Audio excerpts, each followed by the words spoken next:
Chambogo Road in Tinda industrial area. Now we started this business of foam manufacturing in 1994. We started with just making foam mattresses to begin with, and slowly we went into higher quality of foam. We started making premium foam that people liked, and it is long lasting. We went into orthopedic mattresses that people who have back problems, they could buy those mattresses.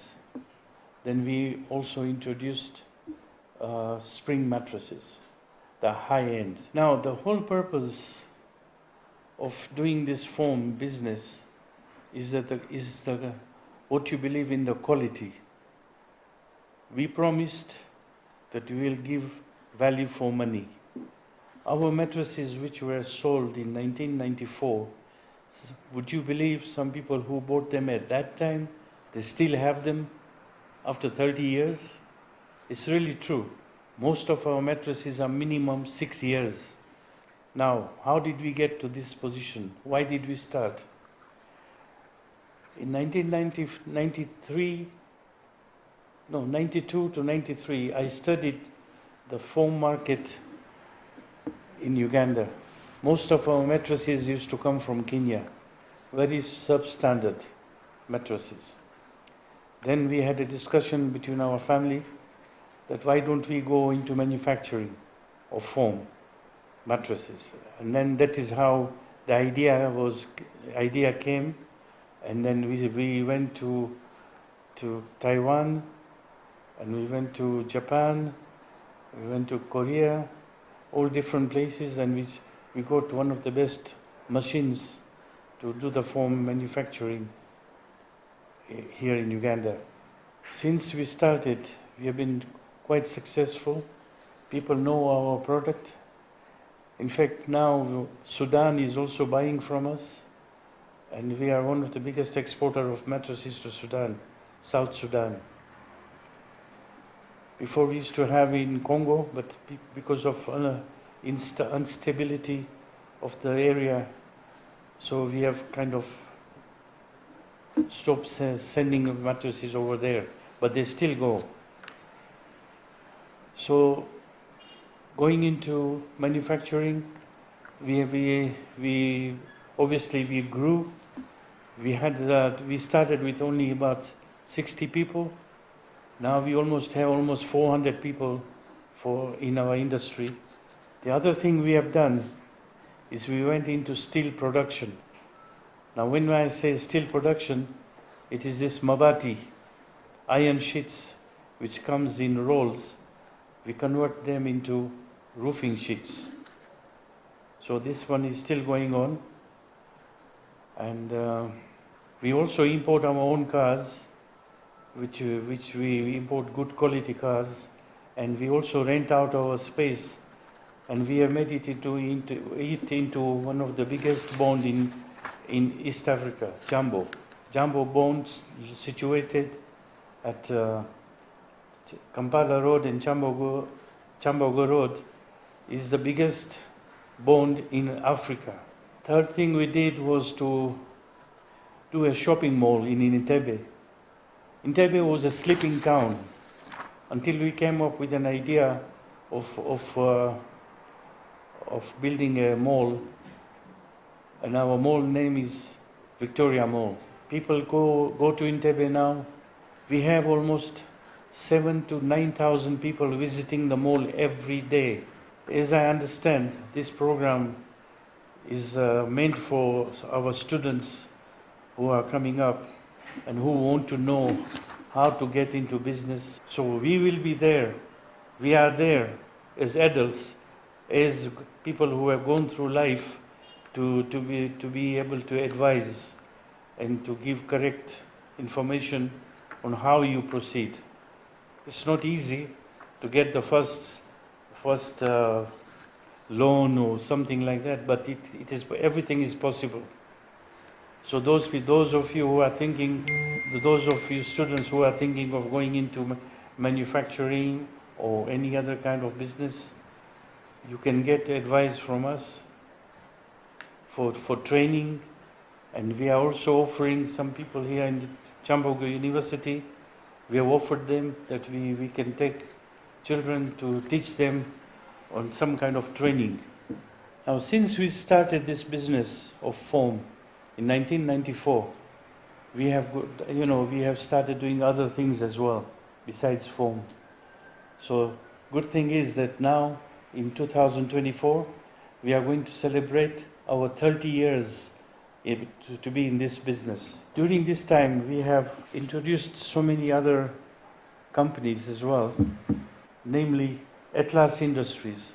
Now, this under Meghani group of companies, Atlas Industries is one of them, which is solely responsible for making Royal Foam mattress. Then we have Megha Stone Quarry.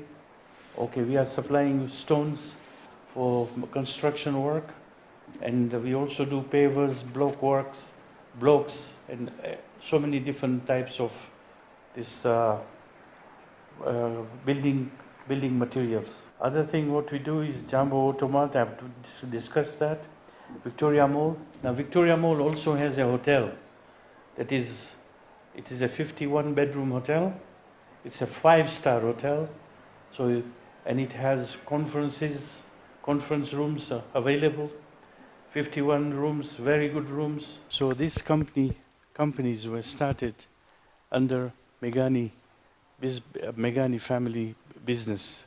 So we are all involved in this business. Siraj is the Chief Executive Officer, CEO, and Chairman of Meghani Business Empire in Uganda. Mikolo Business Expo kome pilabili mwetano ine komyewo wakati wenazo mwezi mwenda paka 11 Mei Lugugu Uma Showgrounds event service providers naba business endala zonna mwandu bademwe yuna Mikolo Business Expo kome pilabili mwetano emidala jiri kumitwalo nkaga ino bronze mitwalo chinana ku silver ate gold yakakadde kalamba kogata platinum yakamuchi tundu okuyingira Mikolo Business Expo kome pilabili mwetano kwa 15 zokka kati wasasula omudala obosasulidde ekifo tenti emeza entebe bbiri kwogata amasannyalaze ne security okumanya ebisingawo kuba 0701 mukaga 20 292 oba 0776 mukaga 20 292 biteeddwa mu ssente Photogenics Limited, Lean Events, Crane Performers, Chabasa Pharma, BBS Telefina, UBC, Rosie Roots, City Bridals, Joyce Sonko Textiles, Channel Ladies Choice, Njuvu Estates, Junico Rio Deco, Victory Travel Center, Tender Gardens, Eco Farm Pharmacy, Mikolo Magazine, ne Pepsi. Step into a world of excellence, comfort and pride with Royal Foam Furniture, crafted to perfection right here in Uganda. We bring you state-of-the-art living room furniture and bedding products at affordable prices. Our wide variety of mattresses include orthopedic, pillow top, spring mattresses suitable for institutions like hotels and many others for home comfort.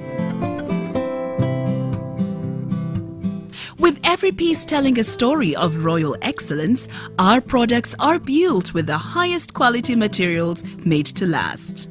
Experience royalty with Royal Foam Furniture, proudly made in Uganda, so buy Uganda and build Uganda. Visit our showrooms at Ginger Road, Chambogo Junction, Bukota Chisasi Road, and on Victoria Mall, Entebbe, on the first floor. Welcome back from the break. This is the Lens Program. I'm James Kalibala, Chairman and Managing Director of this company, an engineering company, electrical controls and switchgear. In brief, we call it ECS. During that time, when I was working with the utility company, UEB then, I realized some gaps because we used to visit industries, and I could see challenges because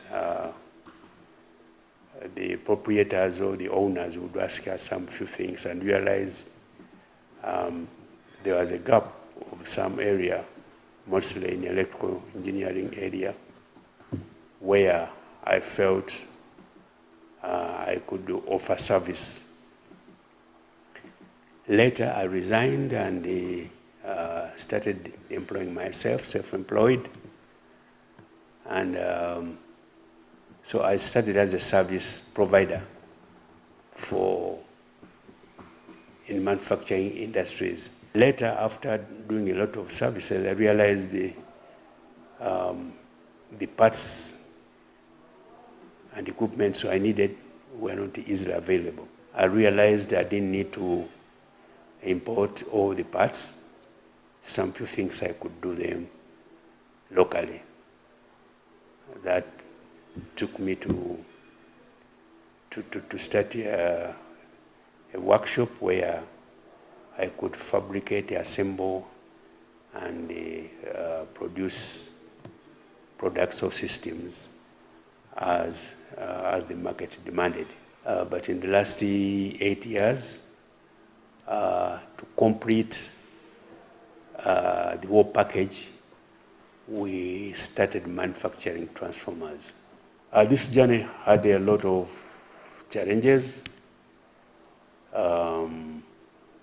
I started as a small-scale operator, and in the early 90s, I joined Uganda Small-Scale Industries to help me to turn my dream as an engineer into a business person. It has been tough, but I'm told always the soft stuff disappeared a long time ago. But I think to me, what's the most important, this is my profession, engineering, but it's also my passion. If the two, if you are lucky and the two come together, then you enjoy what you are doing. You know, you feel everything will be resolved with the time. And my passion to use my hands and solve problems has helped me to stay focused in what I'm doing. Of course, the other challenges I had to bring in staff, but this is a very specialized engineering part of business, and that required me to train. And you know, when you're a small business, and these technicians, the moment they acquire some few skills, they think they can go and do their own. So that has been a big challenge. The future is you need a skill. You need a skill. I attended a talk by a certain person who said in China, after you've graduated as a dentist or a doctor, they tell you to learn a skill, let's say plumbing, because plumbing work will be available all the time. Running a business as a standalone is a big challenge. What do I mean? You need to join associations like UMA. As I told you earlier, I joined Uganda Small-Scale Industries, and I was there for 6 years. And that helped me. You know, from time to time we meet, we are comparing notes, we are looking at our challenges as a group, and so we put several heads together and find a way forward. Now, if you are employed, my take is this: work hard, because I've seen in my business, people who really work hard, they learn fast. And you can't learn when you want to cheat your boss and you're not working. Because at the end of the day, nobody is going to work throughout his life. This is what I've seen. I've seen people have been PSAs, ministers, and so on. One time you are out. And these days, retirement age is becoming lower and lower. People leave work when they're still young and energetic, and they don't know what to do. So it's important that even when you're employed, work hard so that you acquire the habit of working. Because in the private sector, eventually, nobody is going to push you to work. You must work for yourself. And this process of when you go into private sector, the process of getting rich is a process. It's not doesn't just happen. You need to start with your own saving. You can't.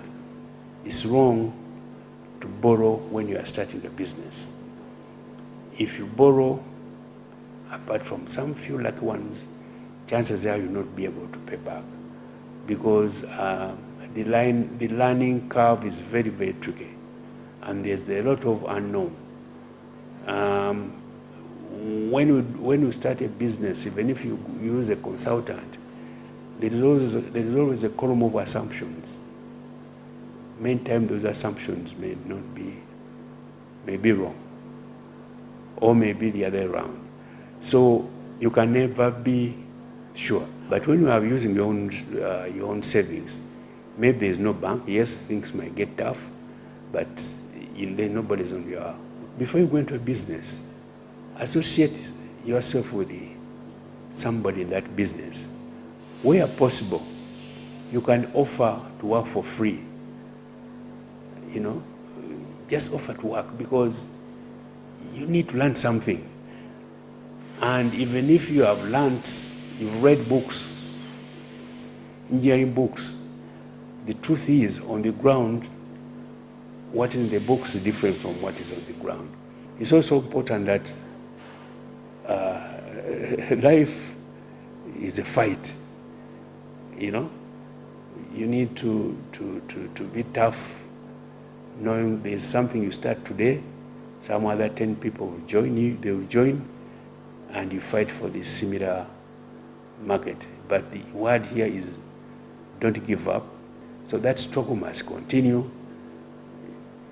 Some of us, that's how we have done. There's no arriving so long as you need to eat. The struggle must continue. Thank you. You are watching the Lens program. Stay tuned. I am one of the 6 people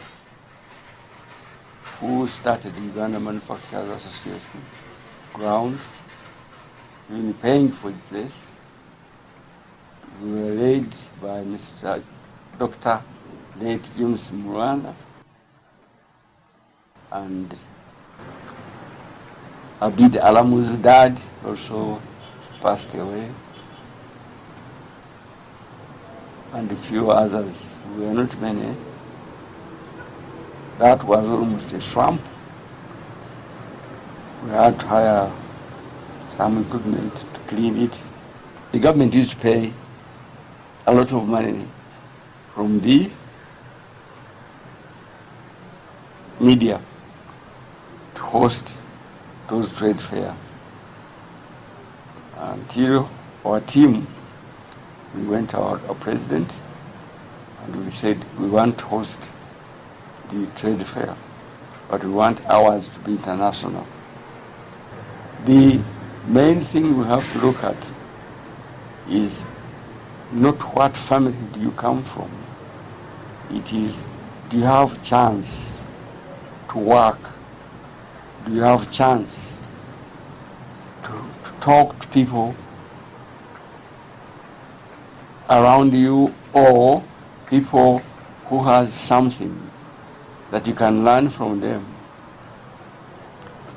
There have been some programs from government with money where I think those programs have not worked well, because if you have left Makerere or you have left any university, or you are over 18, 20 years, and you are given 5 million, that is your priority. I know some of the members who were working with us, when they got those money, they came crazy. They wanted to buy watches, nice shoes, and the rest. To become successful entrepreneur, you have to know what you want, and you have to go very slowly, careful. It's not the money you have either from your dad, it's not the money which can be lent to you or given to you free. Now, what does your brain tell you? My advice is, yes, you have a lot to do in your head, including possibly your girlfriend, but what is important is you have to budget for that money and to see which area do you think will make you to be somebody. I have 13 companies with more than 400 workers, and we need a salary every month over 700 million. I'm doing it with my 3 sons and 1 daughter. They are in charge now. But the point is, they have taken time to know exactly to cope up with what is going on. As you could see at the gate, there is security. If you go to Spear House, that's another company. If you go to GM Tampeco, GM means Gordon, Morin, Wavomno. There is security. If you go to the farm at Nakwero, if you go to new museum, we have introduced a new museum. Nobody has it. Even I can challenge government. They don't have a museum like what we have now, because we have been collecting many old things from different districts. We have water. We have GM Tampeco. Apart from Spear Motors, I think some of you have ever seen UAP Insurance building, Nakawa. Yes, I am the one who was behind to build it. Even the president came to open it up. You can imagine Sajja from Barara. How did I do it? Yes, Spear House. It's a building which came in containers. And it was prefab, it was fabricated there, where it is. The Germans came with it, with their machines and what have you. We installed it, they finished it, we paid them, they went back. But that the building, where we had even the WBS, Nairo Bank, and other buildings, we are working for the company. We are not working for nothing. We get salary also. It's not just grabbing, going to the bank and you get money out and you put it in your pocket, you buy what you want. No. We are on payroll. There have been some projects which I had that the young ones can benefit from those projects. But I haven't seen any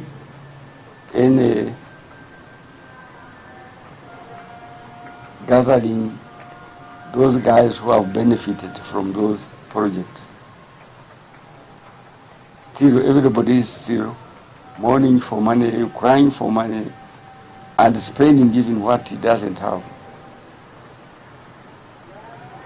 If you look at people who are at the trade fair there, those small buildings and big buildings and what have you. And if we go to Chikubo, living conditions and what they wear and what they drink, even they don't drink healthy water, that is now the role of the government to educate our people to dress well, to have a nice shoe rather than sapatu. At the same time, there is a need to train our people how to do business by the ministry responsible for commerce. So, thank you very much for coming. The Lands program was proudly brought to you by Atlas Industries Uganda Limited. Step into a world of excellence, comfort and pride with Royal Foam Furniture, crafted to perfection right here in Uganda. We bring you state-of-the-art living room furniture and bedding products at affordable prices. Our wide variety of mattresses include orthopedic, pillow top, spring mattresses suitable for institutions like hotels and many others for home comfort. With every piece telling a story of royal excellence, our products are built with the highest quality materials made to last. Experience royalty